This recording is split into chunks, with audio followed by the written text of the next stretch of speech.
Here is the basil and the pineapple sage doing the most. Apparently I'm only gonna need to grow pineapple sage every other year.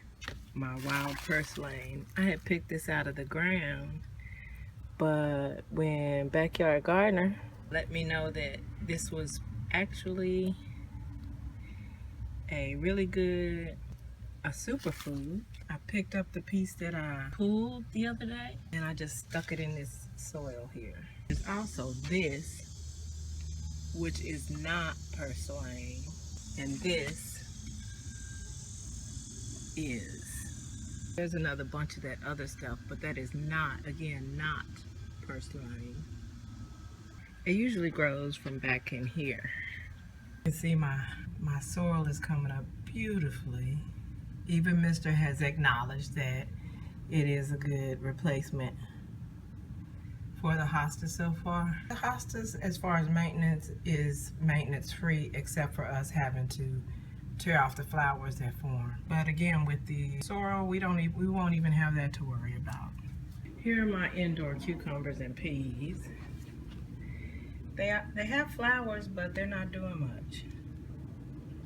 And all the flowers I see look like male flowers on these cucumbers. And the flowers from the peas are not producing really strong peas. Here's a pea. Here's a pea. And no cucumbers at all. Oh, there are several. But I'm going to let it ride. These are not coming up. That's okay. That's okay. I need to put more soil in there because I ripped out the sorrel. So I need to put more soil where the sorrel was. I don't know if this is trying to recover.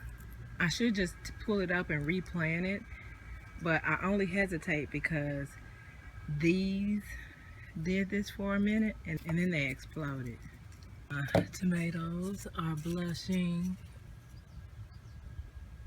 Moringa, recovering from transplant. More tomato, patio tomato. Cuties, mandarin, Meyer lemon, red currant tomato. Another red currant tomato that took root in the planter. Orange bell pepper, red bell pepper. Need to put these patio tomatoes in a pot. Callaloo that have been in this planter for only a week. And before it was a 5-day week. Now it is an official 7-day week that they've been in there. So again, just like I said, they get at least 2 inches per day. And I wanted to chop these 4 off to see what they would do. I know what they'll do, but I want to see what they'll do in this planter, in these conditions, planted so close to other callaloo, because I'm curious. Here's the callaloo I harvested a few days ago. Normally it would have grown back in quite a bit, but because it neither rained nor did I water, they're kind of stagnant. Collard, you can tell how heavy those leaves look, that it's thirsty. See, I saw that guy. He was working the red okra. More pineapple sage doing the most. Perpetual spinach is thirsty, although it's usually pretty durable, but it's thirsty right now. Everything is thirsty right now. They're as tall as me.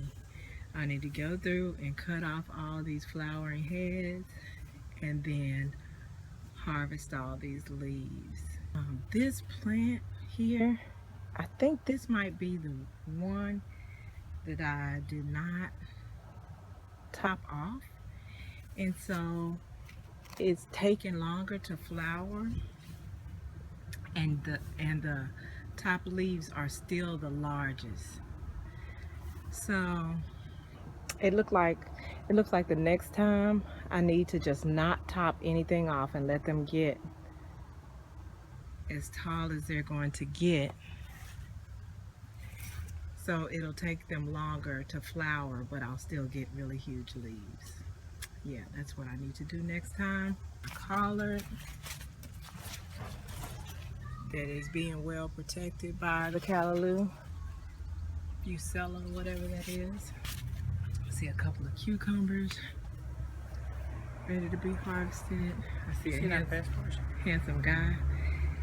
Huh? You seen our passports? Are you kidding me? No. You took them because you were gonna. No, they was on the desk or somewhere in your office. So I'm just asking if you seen it. No. Look, it's a field. I love it though. That's what I wanted.